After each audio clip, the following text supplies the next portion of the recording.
നമസ്കാരം. മലയാളി വാർത്ത ഇൻസൈഡിലേക്ക് സ്വാഗതം. അമേരിക്കയും ഇസ്രയേലും ചേർന്ന് ഇറാനെ ആക്രമിക്കുമ്പോൾ മറുവശത്ത് ബ്രോക്കർ വേഷം കെട്ടാൻ ശ്രമിക്കുകയാണ് പാകിസ്ഥാൻ. യുദ്ധം അവസാനിപ്പിക്കാനുള്ള ചർച്ചകൾക്ക് മധ്യസ്ഥത വഹിക്കുന്നു എന്ന പേരിൽ യുഎസിന്റെ പ്രീതി സമ്പാദിക്കാനുള്ള ശ്രമങ്ങളാണ് പാകിസ്ഥാൻ നടത്തുന്നത്. ഇറാനും അമേരിക്കയും ചേർന്ന് ശക്തമായ പോർവിളികൾ.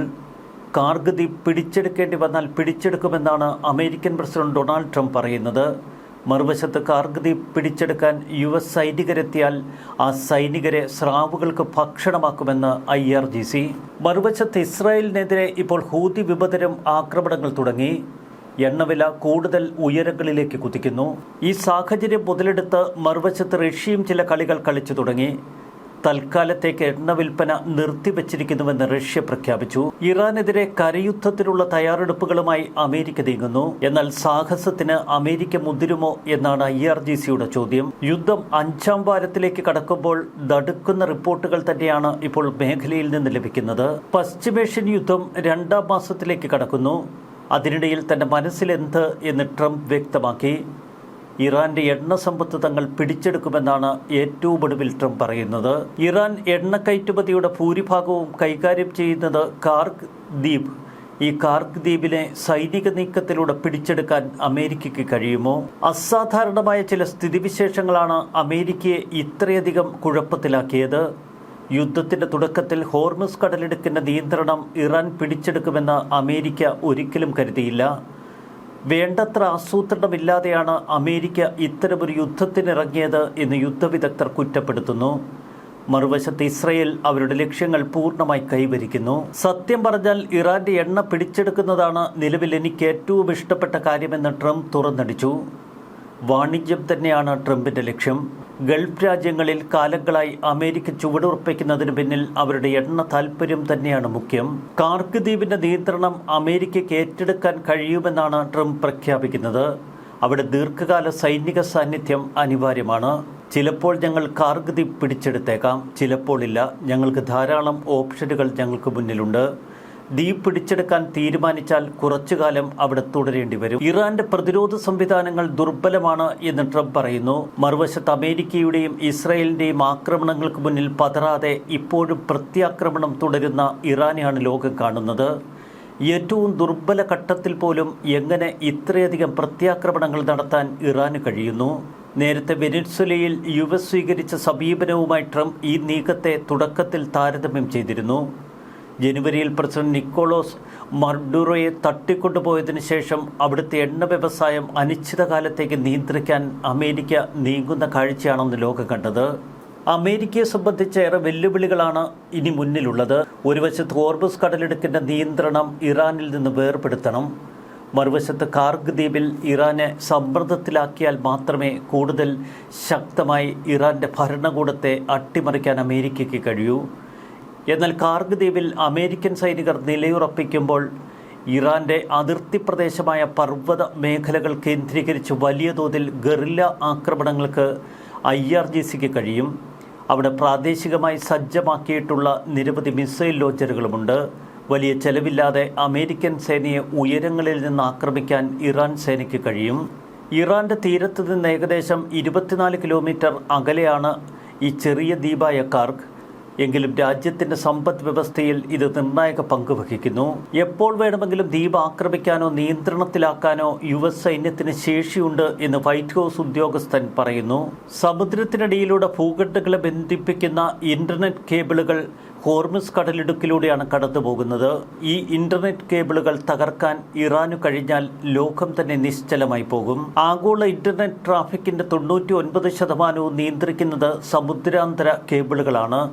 ടെലിഫോൺ കോളുകൾ, ഇന്റർനെറ്റ് ഡേറ്റ, സാമ്പത്തിക ഇടപാടുകൾ എന്നിവയൊക്കെ ഈ കേബിളുകൾ വഴിയാണ് നടക്കുന്നത്. ഹോർമുസ് കടലിടുക്കിനും പേർഷ്യൻ ഗൾഫിനും ചുറ്റുമുള്ള പ്രദേശങ്ങളിൽ ഇവയ്ക്ക് വലിയ പ്രാധാന്യമുണ്ട്. മേഖലയിലെ രാജ്യങ്ങളെ ലോകത്തിന്റെ മറ്റു ഭാഗങ്ങളുമായി ബന്ധിപ്പിക്കുന്നത് ഈ കേബിളുകളാണ്. ഇവ മുറിഞ്ഞാൽ സമീപ രാജ്യങ്ങളിലെ ഇന്റർനെറ്റ്, ടെലികമ്മ്യൂണിക്കേഷൻ സേവനങ്ങൾ എന്നിവയൊക്കെ തടസ്സപ്പെടും. ബാങ്കിംഗ്, വിദ്യാഭ്യാസം, വാർത്താവിനിമയം എന്നിവയൊക്കെ തകർന്നു പോകും. ഇന്റർനെറ്റ് കേബിളുകൾ തകർക്കുന്നത് പോലെയുള്ള കടുത്ത നീക്കത്തിന് ഇറാൻ മുതിർന്നേക്കില്ല എന്നാണ് യുദ്ധവിദഗ്ധർ പറയുന്നത്. ഇത് രാജ്യാന്തര തലത്തിൽ ഇറാനെതിരെ കൂടുതൽ വികാരത്തിന് ഇടവരുത്തും. മറുവശത്ത് ഇന്റർനെറ്റ് ഇല്ലാതാകുന്ന ഇറാനെ സംബന്ധിച്ച് തികച്ചും ഒറ്റപ്പെട്ട അവസ്ഥയാകും പിന്നീട് അവർക്ക് നേരിടേണ്ടി വരിക. ഇറാൻ ഭരണകൂടം സമാധാന ചർച്ചകൾക്കായി അമേരിക്കയ്ക്ക് മുന്നിൽ ഇരക്കുകയാണ് എന്ന് ട്രംപ് പറയുന്നു. അവർ ആ 15 നിർദ്ദേശങ്ങളിൽ ഭൂരിഭാഗവും അംഗീകരിച്ചു കഴിഞ്ഞു. ഹോർമുസ് കടലിടുക്കിനെ തമാശ രൂപേണ ട്രംപ് സ്ട്രെയിറ്റ് ഓഫ് ട്രംപ് എന്ന് വിശേഷിപ്പിച്ചു. മേഖലയിൽ തങ്ങളുടെ ആധിപത്യം ഉറപ്പിച്ചുവെന്ന് അമേരിക്ക പറയുമ്പോൾ പക്ഷെ മറുവശത്ത് ഹോർമുസ് കടലിടുക്കിന്റെ നിയന്ത്രണം ഇപ്പോഴും IRGCയുടെ പക്കൽ തന്നെ. ഏപ്രിൽ 6 കരാർ വ്യവസ്ഥകൾ അംഗീകരിക്കാൻ ഇറാൻ തയ്യാറായില്ല എങ്കിൽ ഇറാന്റെ ഊർജ്ജ മേഖലയ്ക്ക് നേരെ അതിശക്തമായ ആക്രമണം നടത്തുമെന്നാണ് ട്രംപിന്റെ മുന്നറിയിപ്പ്. എന്നാൽ അമേരിക്കയുടെ ഭീഷണിക്ക് വഴങ്ങില്ല എന്ന് ഇറാൻ ആവർത്തിച്ച് വ്യക്തമാക്കുന്നു. അമേരിക്കൻ സൈന്യത്തെ മരണക്കെണിയിലേക്ക് തള്ളിവിടുന്ന നീക്കങ്ങൾ അവർ തന്നെ ചെയ്തു വയ്ക്കുമെന്ന് ഇറാൻ പറയുന്നു. തങ്ങളുടെ മിസൈലുകൾ സർവ്വസജ്ജമാണെന്നും ഏത് അധിനിവേശത്തെയും പ്രതിരോധിക്കാൻ അവ പര്യാപ്തമാണെന്നും IRGCയുടെ മുന്നറിയിപ്പ്. US സൈന്യത്തിന്റെ കരുത്തിന് മുന്നിൽ ഇറാൻ എത്ര കാലം പിടിച്ചു നിൽക്കും? കരുത്തനായ ഒരു പോരാളിയായി അമേരിക്ക ഇറാന് നേർക്ക് ആക്രമണങ്ങൾ തുടരുമ്പോൾ മറുവശത്ത് ദുർബലനായ ഒരു പ്രതിയോഗി ഇപ്പോഴും പിടിച്ചു നിൽക്കുകയും പ്രത്യാക്രമണം നടത്തുകയും ചെയ്യുന്നു. അമേരിക്കയെ സംബന്ധിച്ച് ഏറെ വെല്ലുവിളിയായത് നിർണായകമായ ഈ യുദ്ധ നീക്കങ്ങളിൽ അവരുടെ സഖ്യരാജ്യങ്ങളൊന്നും അമേരിക്കയ്ക്കൊപ്പം തോളോട് തോൾ ചേർത്ത് നിൽക്കാത്തതാണ്. പ്രത്യേകിച്ച് ബ്രിട്ടൻ പോലുള്ള രാജ്യങ്ങൾ ഈ യുദ്ധത്തിൽ അകമഴിഞ്ഞ് പിന്തുണ നൽകാൻ ഉറപ്പിച്ചത് സൗദി അറേബ്യയും UAE മാത്രം. എന്നാൽ തങ്ങളുടെ സഖ്യരാജ്യങ്ങളെ പൂർണ്ണമായി സംരക്ഷിക്കേണ്ട ഉത്തരവാദിത്വം അമേരിക്കയ്ക്കുണ്ട്.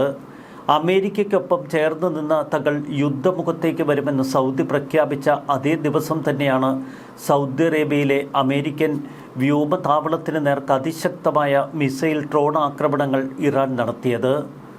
നിങ്ങളുടെ വ്യോമകേന്ദ്രങ്ങൾ പോലും സംരക്ഷിക്കാൻ നിങ്ങൾക്ക് കഴിയുന്നില്ല എങ്കിൽ എങ്ങനെ ഗൾഫ് രാജ്യങ്ങൾ സംരക്ഷിക്കുമെന്ന ചോദ്യം ഗൾഫ് മേഖലയിൽ ഉയർന്നു വരുന്നു. ഇവിടെയാണ് അമേരിക്കയെ വകച്ചു മാറ്റി ചൈന ഗൾഫ് മേഖലയിൽ കൂടുതൽ പ്രതിരോധ സാന്നിധ്യമുറപ്പിക്കുമോ എന്ന് ലോകം സംശയിക്കുന്നത്. ഏപ്രിൽ 6 എന്ന സമയപരിധിക്ക് ഇനി ദിവസങ്ങൾ മാത്രം. മറുവശത്ത് ട്രംപ് പൂർണ്ണമായി ഇപ്പോൾ യുദ്ധമുഖത്ത് ആശ്രയിക്കുന്നത് ഇസ്രയേൽ പ്രധാനമന്ത്രി ബെഞ്ചമിൻ നെതന്യാഹുവിനെ. നെതന്യാഹുവിൻ്റെ കൃത്യമായ ഉത്തരവുകളും മറുവശത്ത് IDF നടത്തുന്ന സമാനതകളില്ലാത്ത ആക്രമണങ്ങളും ഇറാനെ ഒട്ടൊന്ന് തളർത്തിയിട്ടുണ്ട് എങ്കിൽ അത് നെതന്യാഹുവിൻ്റെ ചങ്കുറപ്പ് തന്നെ. മറുവശത്ത് അമേരിക്കൻ പ്രസിഡന്റ് ഡൊണാൾഡ് ട്രംപ് പലപ്പോഴും പറഞ്ഞ വാക്കുകൾ വിഴുങ്ങുന്നു, മറ്റു ചിലതൊക്കെ പറഞ്ഞു വയ്ക്കുന്നു. ഏതെങ്കിലും ഒരാശയത്തിൽ ഉറച്ചു നിൽക്കുന്ന ട്രംപിനെയല്ല ലോകം ഇപ്പോൾ കാണുന്നത്. ഇന്നലെ രാത്രിയും രൂക്ഷമായ ആക്രമണങ്ങളാണ് ഇറാനിൽ ഇസ്രയേൽ നടത്തിയത്. ഒടുവിൽ ടെഹ്റാന്റെ പല മേഖലകളിലും ബ്ലാക്ക് ഔട്ട് തന്നെയാണ് ഇപ്പോഴും ദൃശ്യമാകുന്നത്. കടലിടുക്കിലെ വാണിജ്യ കപ്പലുകൾക്കുള്ള ചില നിയന്ത്രണങ്ങളിൽ ഇറാൻ ഇളവ് വരുത്തി. പാകിസ്ഥാൻ പതാകയുള്ള 20 കപ്പലുകൾ കൂടി കടന്നുപോകാൻ അവർ അനുമതി നൽകിയിരുന്നു. ഇസ്രയേലി ഉദ്യോഗസ്ഥരുടെ സ്വകാര്യ വസതികൾ ഇപ്പോൾ ഇറാന്റെ നിയമാനുസൃത ലക്ഷ്യങ്ങളായി മാറിയെന്നാണ് IRGC പറയുന്നത്.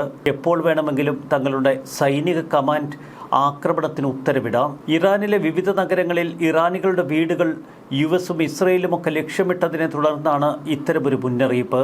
എന്നാൽ ഇസ്രയേൽ ഒന്നും ഭയക്കാതെ ഇറാന് നേർക്ക് തീ തുപ്പിക്കൊണ്ടേയിരിക്കുന്നു.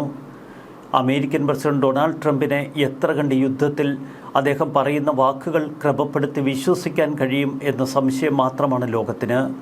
ഇസ്രയേൽ തീ തുപ്പുന്ന കാഴ്ച മറുവശത്ത്. ന്യൂസ് ഡെസ്ക് മലയാളി വാർത്ത ഇൻസൈറ്റ്.